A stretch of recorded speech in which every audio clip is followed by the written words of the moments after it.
Galera, olha que vídeo legal eu vou trazer aqui para vocês. É a evolução das 12 maiores economias nos últimos 40 anos no mundo, tá? Vai aparecer aqui a evolução do PIB e eu vou dividir em 4 etapas. A primeira começando agora, em que a gente está em 1983, né, evoluindo. Eu quero que repare bem na China e no Brasil. São países que têm mais ou menos o mesmo tamanho de PIB, isso que vocês estão vendo é a evolução do PIB e a década perdida para o Brasil. A gente ainda estava saindo da ditadura, estava havendo a redemocratização, tá?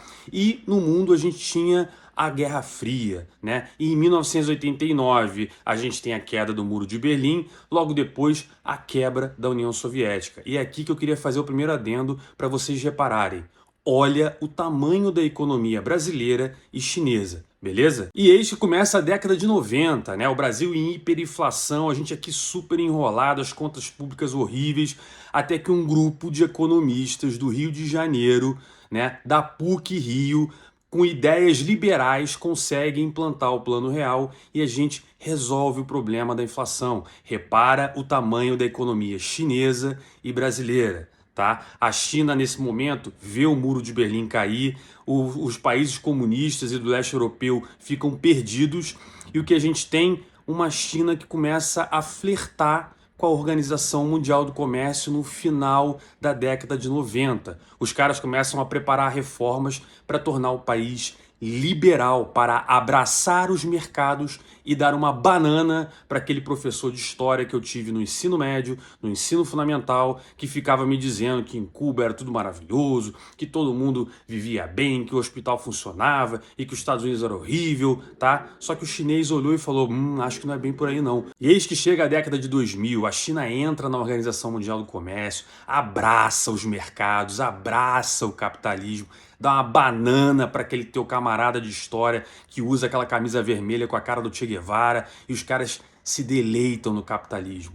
E aqui no Brasil, confusão danada, o Lula, socialista, era o principal candidato a assumir o governo, né? Então o dólar dispara, uma confusão, até que o Lula vai lá e escreve a famosa Carta aos Brasileiros, em que ele se compromete a não ser maluco. Eu não sou socialista, eu vou ser um governo bem água morna aí, não vou fazer nada demais, fiquem tranquilos. E os mercados se acalmam, ele ganha a eleição. E repara que o Brasil começa a crescer. Ah, o Lula fez o Brasil crescer? Mais ou menos, na verdade não, mas repara no PIB da China. Ele não para de crescer, concorda? E esse crescimento puxa o Brasil. A China começa a demandar muito minério, então na ocasião a Vale do Rio Doce, que veio a virar Vale, começa a disparar, o preço do minério vai lá para cima, o petróleo vai lá para cima, e aí a Petrobras começa a ganhar dinheiro, aí a gente descobre poços de petróleo, Rio de Janeiro vira uma Dubai brasileira, aí o chinês que era miserável, passava fome, começa a enriquecer porque eles têm liberdade econômica, porque tem liberalismo, porque eles deram uma banana para o comunismo, né?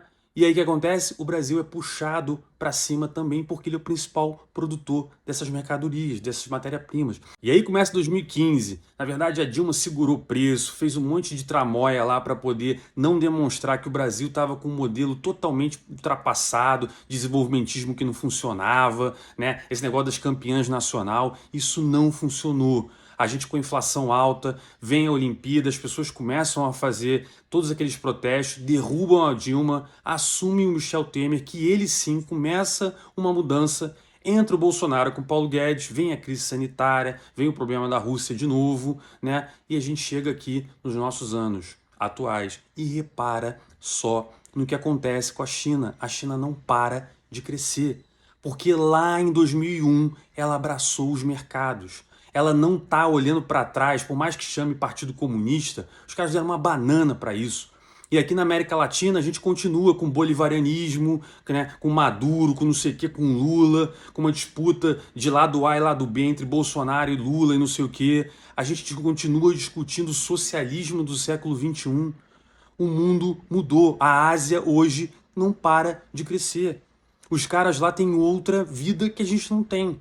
Então esse modelo que a gente defende aqui é falido. A gente precisa mudar, né? A gente precisa abraçar os mercados. Dá uma olhada nesse gráfico que eu estou colocando aqui. Olha o que aconteceu nesses últimos anos. Olha o PIB da China e olha o PIB do Brasil. E essa linha tracejada que você está vendo é o número de exportações, né? O volume de exportações. né? Repara que hoje a China exporta mais do que o PIB brasileiro. E lá atrás a gente tinha o mesmo tamanho. A diferença foi que eles adotaram o caminho da liberdade, do incentivo aos mercados, o incentivo ao empreendedorismo. E a gente aqui no Brasil adotou o quê? A mesma receita que nunca tirou a gente do fundo desse poço aí. Beleza? Se você gostou, curte, comenta, compartilha. Não deixa de seguir o canal e vejo você no próximo vídeo.